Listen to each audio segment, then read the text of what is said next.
8 en punto de la mañana, le damos la bienvenida al ministro de Trabajo, Alfonso Grados, que nos acompaña esta mañana. Se acaba de lanzar, yo creo que es parte del ministro, gracias por estar con nosotros esta mañana. Trabaja Perú, si lo leo bien, también es parte de una suerte de medida para reactivar la economía a la vena, porque lo que estamos hablando son de más de 12.000 empleos temporales, ¿verdad? Explíquenos cómo se va a desarrollar este programa, por favor. Buenos días, Enrique. Gracias por estar con nosotros. Gracias por acogerme el día de hoy. Efectivamente, el programa de Trabaja Perú es un programa promotor del Ministerio de Trabajo que viene operando hace ya bastante tiempo y que lo que hace es generar empleo temporal en poblaciones de extrema pobreza o pobreza para generar obras comunitarias que beneficien a esas poblaciones con trabajo directamente coordinado con los gobiernos locales. Eso que es recurrente en la gestión del ministerio, lo que hemos tenido ahora a bien, bajo el liderazgo del presidente, que recibió a más de 130 alcaldes distritales en Palacio el día lunes para lanzar este programa especial de emergencia de Trabaja Perú, es asignar 40 millones de soles de inmediato para desarrollar 200 obras en las principales zonas afectadas por la emergencia climatológica de las últimas semanas. Los huaicos, las lluvias, las inundaciones que han afectado poblaciones rurales o semirurales en 11 regiones del país van a poder recibir expeditivamente obras de trabajo temporal, beneficiando a más de 12.200 personas en 200 obras, 120 de ellas para rehabilitación de zonas afectadas, viviendas, zonas comunales afectadas por los huaicos o las inundaciones, y 80 obras un poco más grandes, un poco más complejas, para obras de prevención, con miras a que, ojalá no ocurra, pero si volviese a ocurrir una situación parecida en el futuro, estuviesen más protegidas estas poblaciones. Por lo tanto, es una iniciativa importante del gobierno que lidera el Ministerio de Trabajo con el programa Trabaja Perú para apoyar a comunidades afectadas por la situación climatológica. ¿Podría verse también un tema exploratorio de cómo hacer para que ordenemos el tema, por ejemplo, de viviendas en zonas vulnerables? ¿Esto podría ya ir ayudando para ir acercándonos hacia una solución de largo plazo? El programa es un programa que genera valor agregado a través de obras comunales, pero evidentemente obras que tienen que estar dimensionadas en la capacidad que pueda tener la comunidad de hacer su propia infraestructura básica.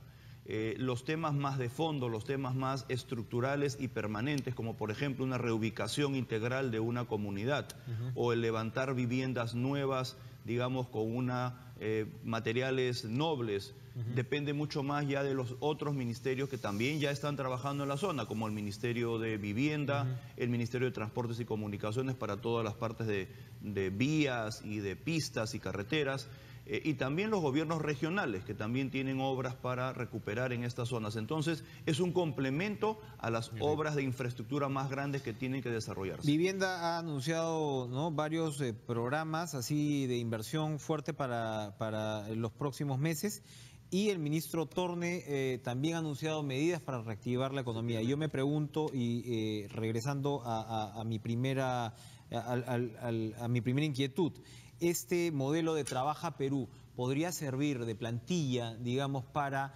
generar programas de muchas pequeñas obras que nos ayuden, porque claro, siempre estamos con un ojo puesto en los grandes proyectos, pero ya sabemos pues que el destrave, como es conocido, pues no es tan fácil, ¿no? Y no ha resultado pues tan rápido de repente como se podía esperar. ¿Este modelo podría ser replicado para otros inyecciones inmediatas a la economía? Este modelo, yo considero que el modelo, Enrique, es un modelo potente, es un modelo que acerca muchísimo la gestión del Estado a las poblaciones. Es emocionante cuando yo he recorrido el país en distintas regiones viendo ya obras previas de Trabaja Perú a lo largo y ancho de toda nuestra geografía. Es impresionante ver cómo se compromete la población con estas obras, cómo se relacionan con los gobiernos locales para poder fijar las prioridades y luego ver la supervisión y el avance del trabajo. Y más del 70% de los trabajadores son mujeres de las comunidades que con poca formación académica básicamente trabajando en su zona de residencia, de vivienda, se comprometen y sacan adelante obras que realmente agregan mucho valor para la comunidad. Por lo tanto, hay un tema social, de acercamiento social muy importante. La obra en sí genera valor agregado. Se han hecho pistas, veredas, plazuelas para los niños y jóvenes, muros de contención, canales de regadío, etcétera. En esa línea seguiremos, ¿correcto? Entonces, otra ventaja que nos brinda esto al Ministerio de Trabajo es que al tener a la población laborando en estas obras durante algunos meses, tenemos acceso a ellas de manera organizada, con apoyo de los gobiernos locales. Podemos identificar posibilidades de que otros programas promotores de empleabilidad permanente del Ministerio se puedan montar sobre estas poblaciones. Y entonces podemos tener luego ya, en algunos casos, crecientemente, felizmente, posibilidades de ingresos más permanentes para esta población. Porque claro, aquí hablamos por un lado de empleos temporales y por otro lado de emergencia. El tema de fondo, el compromiso de este gobierno y lo que Pedro Pablo Kuczynski repetía permanentemente en la campaña era pues el tema de formalización laboral. Efectivamente. Que es un caos en nuestro país. Usted y yo leía declaraciones que usted daba, ¿no? Está apuntando a 3 regímenes, ¿no? Uno que sea general, ¿no? Otro que sea promotor de exportaciones. Uno piensa en regímenes temporales exitosos como el de la agroindustria, ¿no? Y otro que toque a las MIPES. Siempre el tema laboral es muy complicado, ¿no? En el gobierno anterior se vivió el conflicto con la denominada ley Pulpín. Siempre el riesgo de politización es muy grande, pero algo hay que hacer. Sin duda. ¿Cuál es su plan a grosso modo? Usted se ha conducido con cautela, el tema laboral no tocó el asunto de las facultades, ¿no? Porque entiendo yo, se quiere hacer pues un debate lo más amplio posible, pero a veces el debate se prolonga. Se prolonga y puede dificultar un tema tan complejo como este. ¿Qué planea el ministro Grados al respecto? Cuéntenos. Creo que la descripción que has hecho es totalmente válida. El mercado laboral peruano tiene una serie de debilidades estructurales, entre ellas la informalidad, el fraccionamiento del trabajo en el país, la poca empleabilidad de los jóvenes para poder insertarse adecuadamente en el mercado laboral. En los últimos años, lamentablemente, una capacidad de generación de nuevos puestos de empleo decreciente en la economía laboral peruana por la situación económica, política del país, y todo ello son temas que tenemos que empezar a revertir. Tenemos una serie de poblaciones vulnerables ante el trabajo, la mujer, por ejemplo, las personas con algún grado de discapacidad. Tenemos que erradicar el trabajo infantil inadecuado. Por lo tanto, hay muchos retos en el tema laboral. Pero como tú muy bien describes, el tema laboral no es un tema que se pueda salir a discutir a través de titulares en los medios periodísticos porque se fracciona demasiada la opinión. Lo que hay que hacer es conseguir consensos desde la base. Y nosotros trabajamos intensamente en el seno del Consejo Nacional del Trabajo, que reúne bajo liderazgo del Ministerio a los gremios, principales gremios sindicales y empresariales, así como organismos de la sociedad civil vinculados al tema laboral, para discutir medidas de mejora en cierta legislación. De hecho, hemos venido trabajando, lo hice público hace un par de meses, en aproximadamente 20 medidas que van a salir, ojalá ya con el mayor consenso posible, luego de 2 meses de trabajo técnico, esta semana en el Consejo Nacional del Trabajo, para su perfeccionamiento y aprobación, vinculado en este caso a temas de negociación colectiva, a temas de ceses colectivos, a temas vinculados a SUNAFIL y la inspección laboral. Y así seguiremos con el Consejo Nacional del Trabajo, pero la gran reforma, la reforma de fondo, tiene que ver con los regímenes laborales. Claro, usted con la negociación colectiva y esos temas ha comenzado por el lado de la zanahoria, si se quiere, ¿no? Para los sindicatos que se han mostrado muy de acuerdo. Pero el hueso duro de roer está precisamente donde usted toca el tema de los regímenes laborales. La gran reforma laboral tiene que tocar regímenes laborales buscando su simplificación, eliminación de cargas excesivas que no generan valor agregado para la relación laboral y la simplificación y modernización de ellos, estandarización de los regímenes, y luego el tema del ciclo laboral. El ciclo laboral es la capacidad para contratar con facilidad trabajadores en el Perú, para desarrollarlos adecuadamente con los costos adecuados en el ciclo laboral y eventualmente, cuando corresponda, de acuerdo a determinadas circunstancias, culminar el ciclo laboral. Ese ciclo estamos trabajando en el seno del Ministerio para llevar propuestas en el mes de abril al Consejo Nacional del Trabajo que permita habilitar, facilitar el ciclo y modificar los regímenes laborales. Ahí empezará una discusión que será evidentemente pública.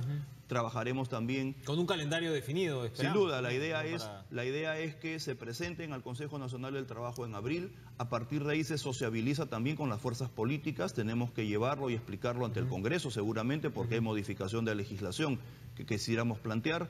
Y se trabajará seguramente por la envergadura del tema abril, mayo y junio. La idea es tener hacia fines de junio una propuesta integral que podamos presentarle al presidente de la República, al primer ministro, y que se integre a lo que viene trabajando el Ministerio de Economía, que ha hecho público el ministro Torne, que es esta Comisión de Protección Social, que también tiene como mira tener para el mes de julio una propuesta integral de reforma en los temas de pensiones, de acceso a la salud y eventualmente de la posibilidad de cómo proteger al trabajador ante un desempleo. Entonces, estas dos vertientes deben confluir adecuadamente para que en julio podamos tener integralmente, esa es la expectativa, la reforma laboral dentro de una gran reforma social. Muy interesante que vayan las dos juntas, ¿no? Como mencionas, el tema es que hay que sociabilizarlo primero, hay que escuchar opiniones de todos los sectores, hay que ver técnicamente el sustento de lo que se quiere plantear, y por eso es que no se hace público cada paso que damos, porque generaría reacciones anticipadas con determinados prejuicios que tiene el tema laboral en el país y muy politizadas. Es una estrategia interesante la que usted me describe, sobre todo porque efectivamente cuando se ventilan estos temas probablemente antes de tiempo la posibilidad de politización es mucho mayor. Es mucho mayor. Pero dentro, lo que yo noto en el debate son como dos extremos que creo que los dos son atendibles de alguna forma. Uno es el de, no vamos a llamarlo extremo, dos posiciones, digamos, bien marcadas. Una es la de los gremios, que señala un poco lo que usted describe en parte, ¿no? Todos los rankings internacionales, ¿no? Todos los doing business del Banco Mundial y demás nos dicen que en el Perú es muy difícil contratar y muy difícil despedir. Y eso es, pues, bastante complicado para dinamizar la economía y hacerla formal, sobre todo. Pero sindicatos, y no solamente sindicatos, sino muchos especialistas en derecho laboral dicen, oiga, pero ojo que en la práctica en el Perú el empresariado tiene toda una gama de formas de contratación temporal, ¿no? Para hacerlas formales. O sea, no es solamente la supuesta realidad de esta dificultad en contratar y despedir, sino que tienes toda una gama, ¿no? Que puedes, y si tú vas ahí a recortar derechos adquiridos, complicas la situación. O sea, no puedes comenzar recortando derechos adquiridos cuando en realidad el empresariado tiene toda un abanico, pues, de opciones en la realidad. Entre esas dos posiciones, ¿dónde ve usted el punto medio? Yo creo que... Si es que lo hay. No, siempre se tiene que encontrar, más que el punto medio, el punto adecuado de equilibrio en la relación laboral. No perdamos de vista que la relación laboral pone en la balanza a los empleadores y a los trabajadores. Es natural que en una relación de trabajo el empleador tenga más palanca que el trabajador. Por eso es que el Ministerio de Trabajo, como yo siempre digo, el eje de nuestra gestión es el trabajador peruano, aquel al que le tenemos que proporcionar mercados laborales que le permitan empleo digno en mayor cantidad. Hoy día solamente 30% de aproximadamente de los trabajadores peruanos tienen algún grado de formalidad que los protege en su seguridad social, pensiones y salud, y en sus derechos laborales.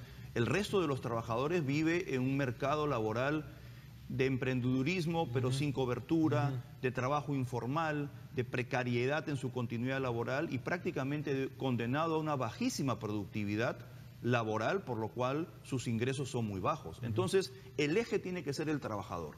Pero para nosotros facilitarle al trabajador mejores condiciones de trabajo, tenemos que habilitarle procesos a los empleadores para que puedan tomar con facilidad, desarrollar con costos razonables y eventualmente ante ciertas circunstancias ajustar su mano de obra para que fluya este ciclo. Hoy en día tenemos en el mercado laboral peruano, en el sector privado, que es el ámbito que está bajo tutela del Ministerio de Trabajo, hasta 7 regímenes laborales distintos.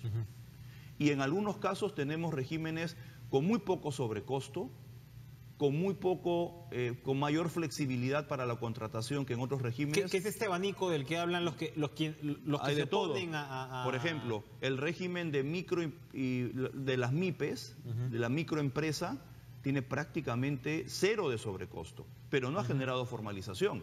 Por lo tanto, no podemos puntualizar específicamente tal o cual tema es el que me va a generar la formalización. Por ejemplo, tenemos la problemática de las modalidades de contratación. Y claro, tenemos casos que han sido hasta cierto punto exitosos, como el de la agroexportación, que permitiendo, a la luz de la legislación vigente, las contrataciones por campañas adecuadamente identificadas, ha generado en algunas regiones del país un empleo pleno, como Ica o en algunas partes del norte. Pero claramente también hay determinados niveles de costos beneficiando al trabajador que son menores que los del régimen general.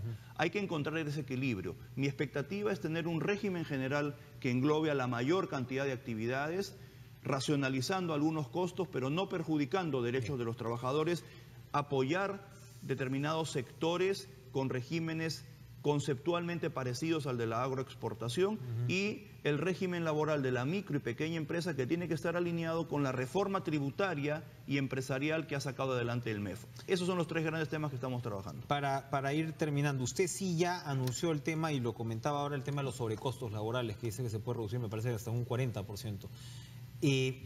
¿Dónde está esa grasa? ¿Dónde se corta esa grasa? Yo he mencionado públicamente y hasta lo he escrito en algunas columnas de opinión, mi posición sobre el sobrecosto laboral. Yo creo que existe determinados sobrecostos laborales, pero no en la magnitud que se manifiesta. ¿Por qué? Por ejemplo, yo doy un ejemplo. Siempre se habla que las 2 gratificaciones son sobrecostos laborales, son 2 sueldos adicionales a los 12 que debería tener el trabajador. Pero mi teoría, y la puedo sustentar técnicamente, es que cuando un costo es predecible en el horizonte laboral de la relación ya entre no es un sobrecosto. Y cuando ese costo va directamente al bolsillo del trabajador, porque no va a ningún tercero, las gratificaciones van a los trabajadores y son perfectamente predecibles, en mi criterio no constituyen un sobrecosto. El empleador debe incluir eso en su evaluación de costo laboral para tomar sus decisiones de cuánto debe pagarle al trabajador en virtud de la productividad que le genera. Para mí un sobrecosto podría ser eventualmente algún